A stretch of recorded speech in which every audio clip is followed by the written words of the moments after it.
Lo dijo él. A primera hora.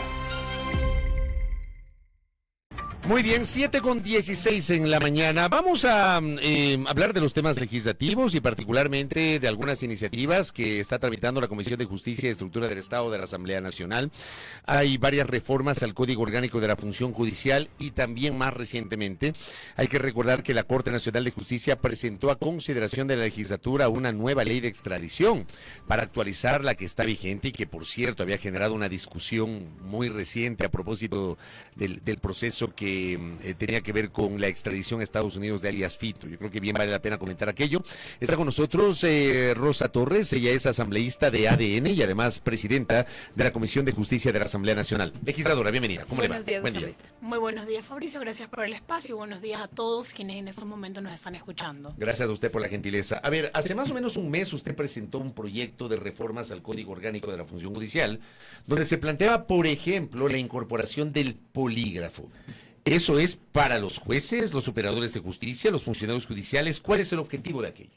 Fabricio, el ecuatoriano o el Ecuador tiene un enemigo en común que es el crimen organizado. Este enemigo no mira bandera política, no mira religión y lamentablemente ha permeado todas las instituciones. Es por eso que este Código Orgánico de la Función Judicial, esta propuesta que se está tramitando en la Comisión de Justicia, recoge más de la reformatoria de 160 artículos, en los cuales se dividen en 9 ejes para mayor comprensión. Uno de los ejes para mí y uno de los más importantes justamente es el que mencionabas, que es el eje 1, que es el blindaje ético al Poder Judicial. ¿Qué significa blindaje ético? El blindaje ético son 2 controles.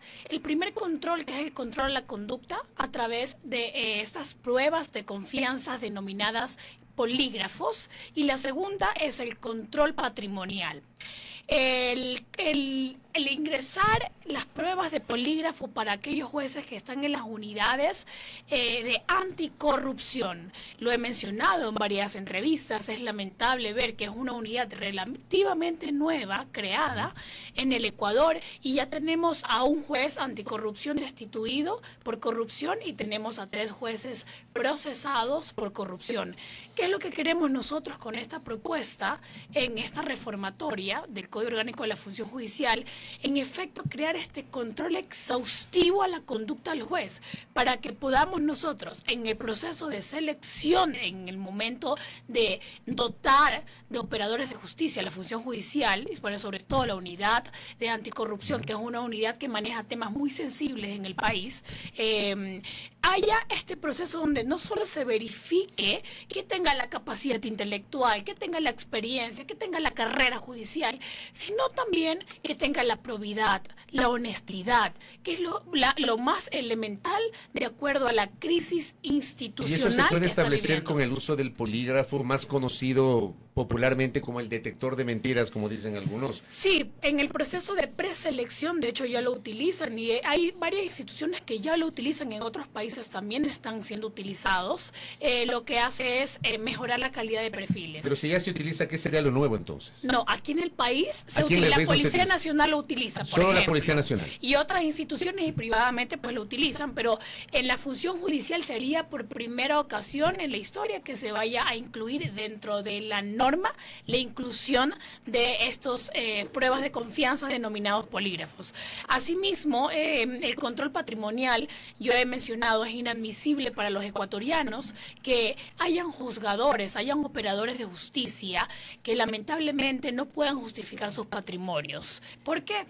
Porque el crimen organizado ha captado y ha permeado todas las instituciones y utiliza a ciertas operadores de justicia como herramienta para continuar permeando y continuar perpetuando el crimen organizado. Así que este control, básicamente, este control patrimonial, lo que pretende es la creación de un sistema para que en tiempo real se pueda controlar cuando acrecenta el patrimonio del operador de justicia, para que no haya...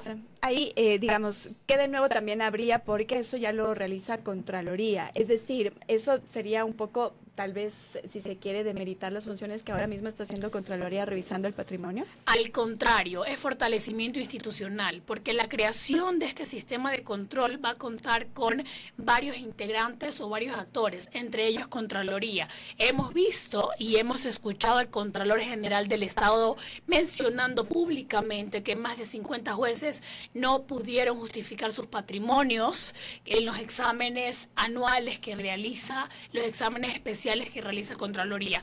¿Cuál es el propósito con esta creación de este control patrimonial hacia los jueces?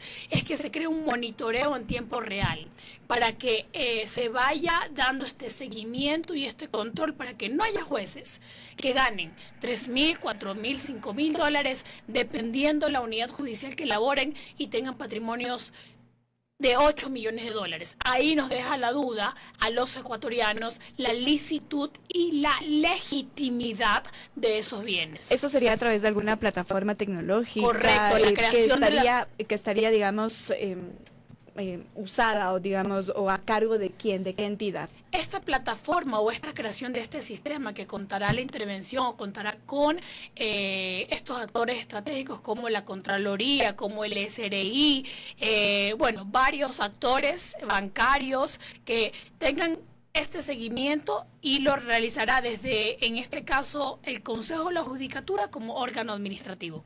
El Consejo de la Judicatura entonces debería invertir para esta plataforma. Correcto, se culmina, digamos, en esta propuesta la creación de este sistema donde haya cruce de información. ¿Cuál es la diferencia? Que si bien es cierto, la Contraloría dentro de su marco de atribuciones hacen los exámenes especiales, la idea es que tengamos un control preventivo. ¿Cómo tenemos un control preventivo? A través del seguimiento, a través del cruce de información, de declaraciones patrimoniales, del impuesto a la renta. Son varias informaciones en tiempo real para poder ir monitoreando cómo se acrecenta el patrimonio de ese administrador de justicia. ¿Cómo se garantizaría que eso en efecto pudiera ser una inversión del Consejo de la Judicatura, teniendo en cuenta los graves problemas que ahora mismo tienen presupuesto, por ejemplo, el Consejo de la Judicatura? Sí, por eso no hay ni siquiera resma de papel para el sistema judicial. Es decir, hay un montón de cosas antes que se tienen que hacer. ¿Cómo garantizar, si esto se aprueba, que en efecto haya para invertir en aquello?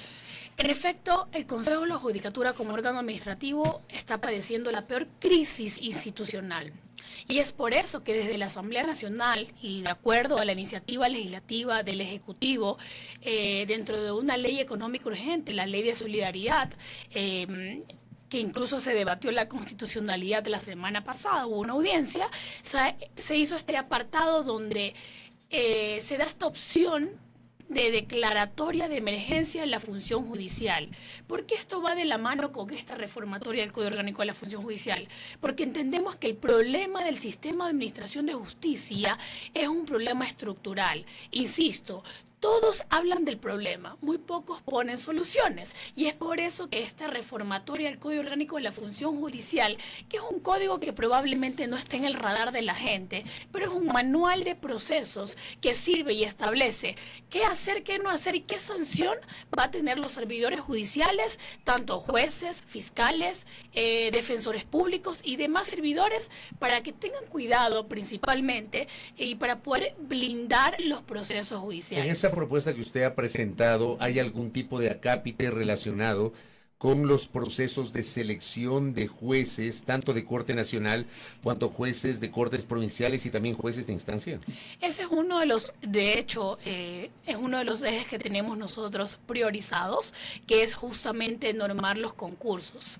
Es inadmisible, y esto me lamenta poder comentarle al ecuatoriano, es inadmisible que hasta el día de hoy en el sistema de administración de justicia se encuentre en la norma cómo debería llevarse los concursos. Y por eso hemos tenido irregularidades, porque actualmente es el mismo órgano administrativo, el mismo Consejo de la Judicatura, que básicamente a través de reglamentos internos, de oficios, de documentos que salen por la noche, que no sabemos quién lo crea, si lo crea el presidente, si lo crea Talento Humano, la Escuela de la Función Judicial, crean todo este procedimiento para poder dotar de jueces al país.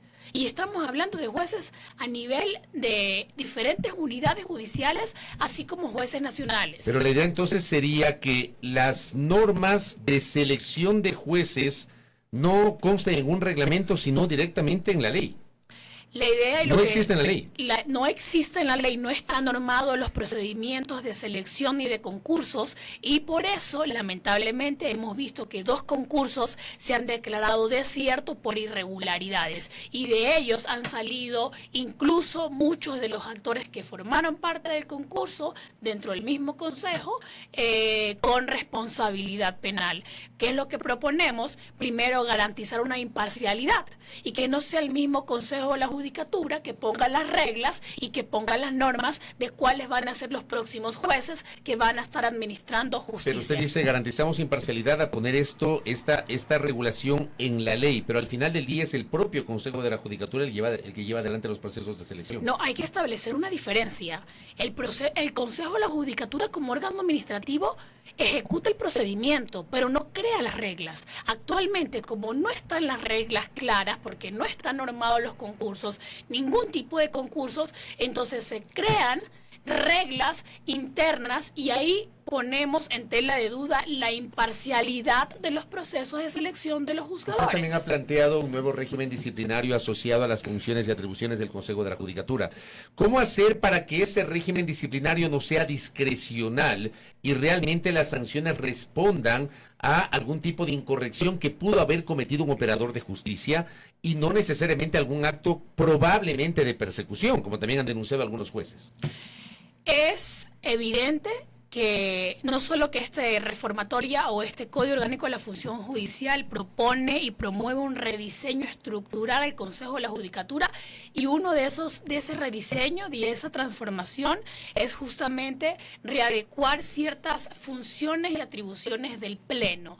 Actualmente, y es conocido y es Vox Populi, que lamentablemente se han llegado a, incluso a través del espíritu de cuerpo que arma el Consejo de la Judicatura, puede llegar a ser una moneda de cambio político o de cambio de otro interés, de otra índole. Entonces llegan a negociar ciertas unidades, ciertas direcciones provinciales, y ahí lo que estamos realmente, insisto, con esta reformatoria es, primero, fortaleciendo la institucionalidad del Consejo de la Judicatura como órgano administrativo, y segundo, y para mí el más importante, es reconstruir la confianza de la ciudadanía hacia el sistema de la administración de justicia. ¿Cuál sería esa readecuación para el Pleno? ¿Qué atribuciones, digamos, se readecuarían? Bueno, específicamente, pues, la idea es, en este momento, el Pleno, que ustedes saben que el Pleno está conformado por varios vocales,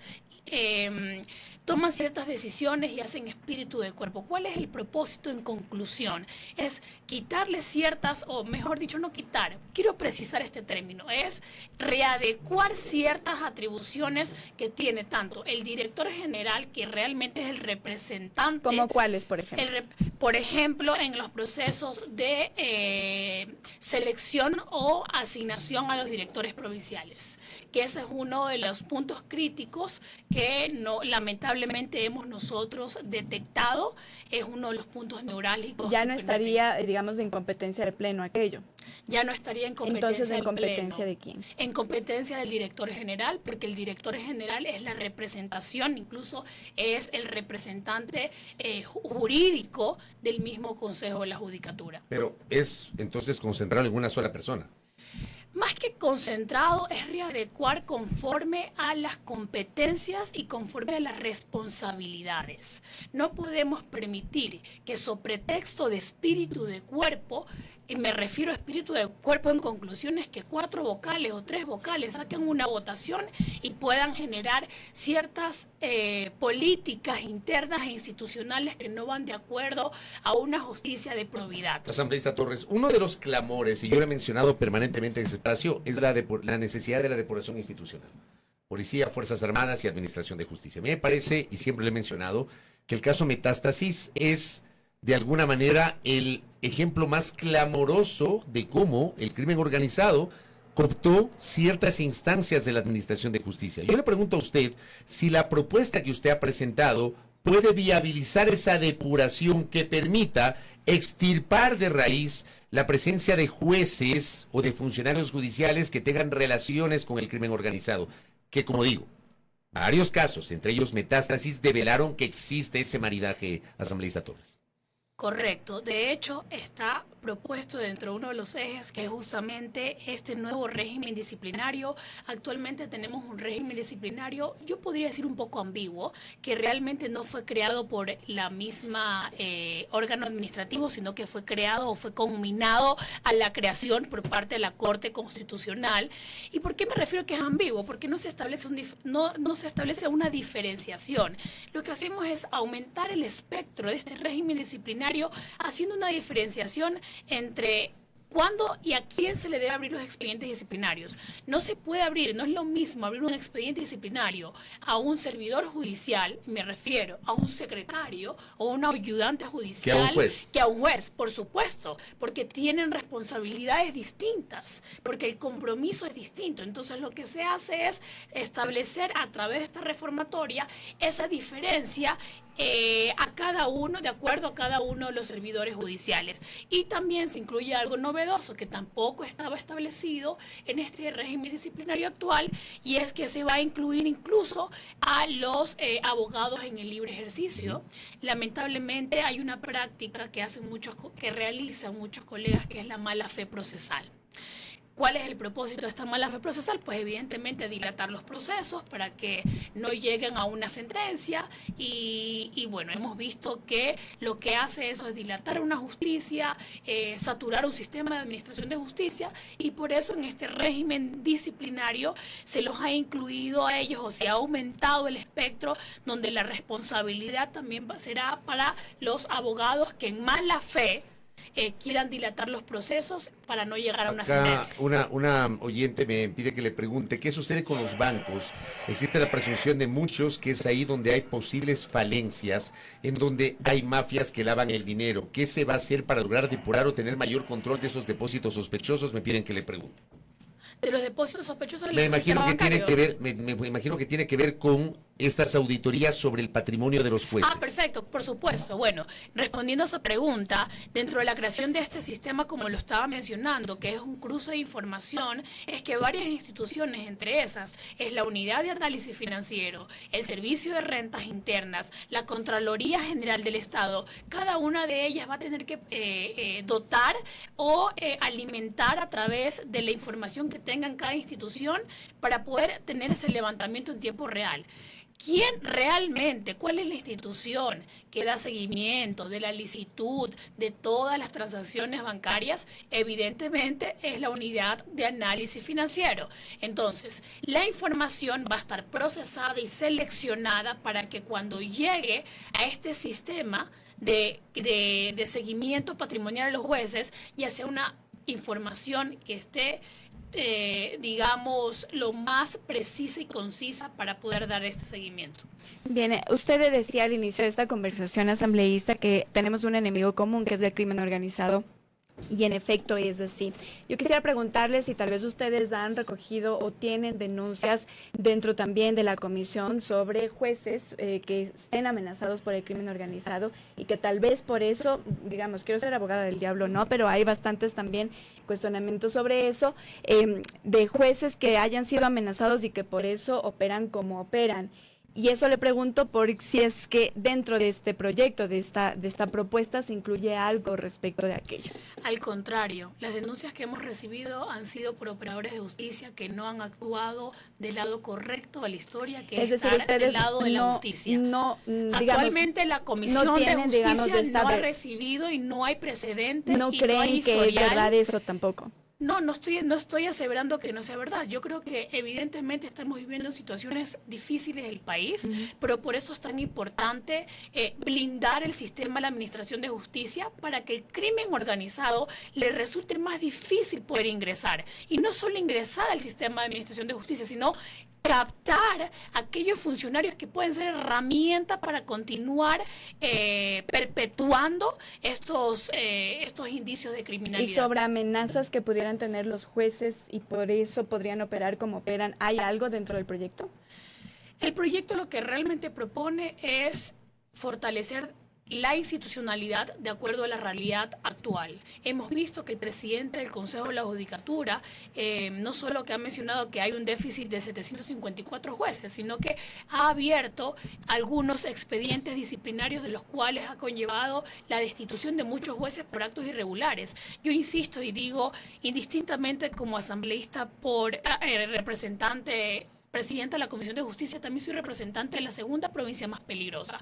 Recojo el clamor de más de 900.000 habitantes, y el clamor y lo que se siente en las calles de la provincia de Los Ríos es que tenemos un caso real, un alias el descuartizador, que lo aprenden, y es indignante ver cómo lamentablemente luego de 24 horas vemos a ese mismo presunto sospechoso, el alias descuartizador, en las calles nuevamente delinquiendo. Pero ¿no será que eso va de la mano con lo que plantea, me parece, con legitimidad, Andrea, en el sentido de que probablemente hay jueces que sucumben a este tipo de decisiones, de medidas cautelares sustitutivas o alternativas a la prisión preventiva porque están amenazados? Bueno, lo que se ha encontrado es irregularidad de jueces que no pueden justificar sus patrimonios. Ah, eso también, pues claro. Entonces es lo que más hemos visto. Pero también puede haber lo otro, ¿o no? ¿No lo descarta así, usted?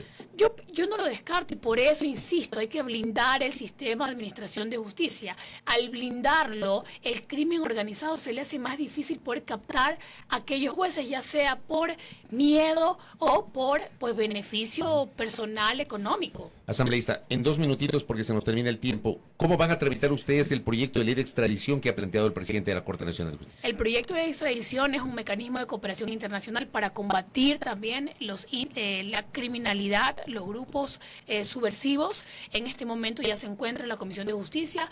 Recordemos que esta ley de extradición realmente nació y salió en el registro oficial, entró en vigencia en el año 2000. Tiene ya 25 años una ley que es totalmente obsoleta, y por eso es que este nuevo proyecto de ley pues recoge 39 artículos donde se establecen varias normativas. En pocas palabras, precisa como herramienta como un mecanismo de cooperación internacional para que un alias FITO, el proceso alias FITO, para poder precisarlo, ya no demore tanto tiempo, sino que podamos nosotros utilizar esta herramienta y poder descongestionar el sistema de administración de justicia. 2 cositas finales, ya le va a preguntar a Andrea otro tema, solamente para cerrar la parte legislativa. Me piden que le pregunte si piensan incluir normas que regulen o creen un sistema de protección especial para operadores de justicia, y si se van a incluir salvaguardas para indemnizar a jueces como Belén Chierres cuando sean agredidos o asesinados. Esto me piden que le pregunte. No está previsto actualmente en la normativa, sin embargo, recordemos que el proceso o el trámite de los proyectos de ley en la mesa técnica, pues contamos con varios actores, estamos trabajando, perfeccionando la ley, entre ellos siempre estamos nosotros como Comisión de Justicia atentos a cualquier observación y mejorar este proyecto.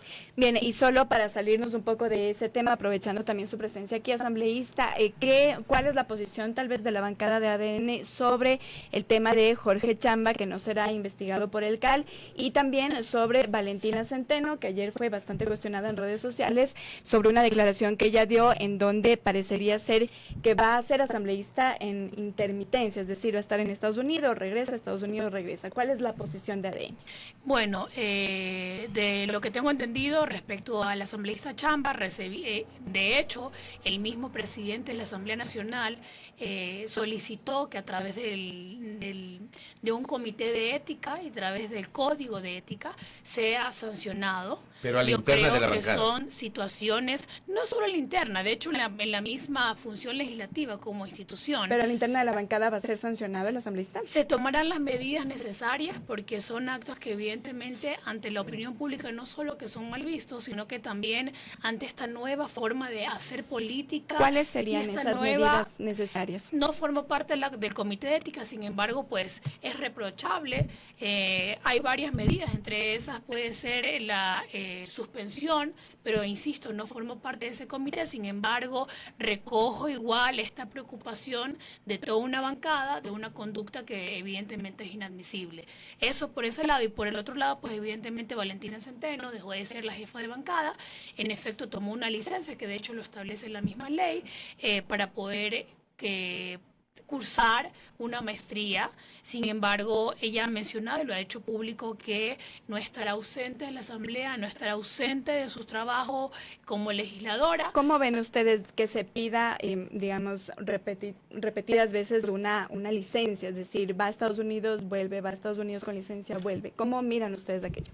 Yo creo que lo importante realmente es priorizar el trabajo legislativo.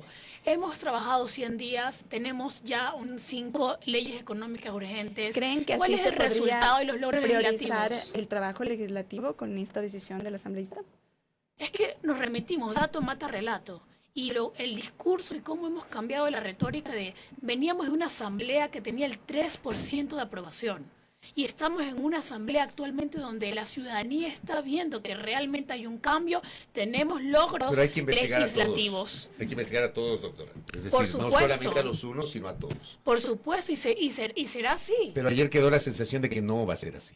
Bueno, lo vimos públicamente diciendo al presidente de la Asamblea Nacional, Nils Olsen, que no estaba de acuerdo y que evidentemente va a estar ahí pendiente para poder hacer la respectiva sanción. Lo otro que le preguntaba Andrea de Valentina Centeno, ¿cómo va a ser eso?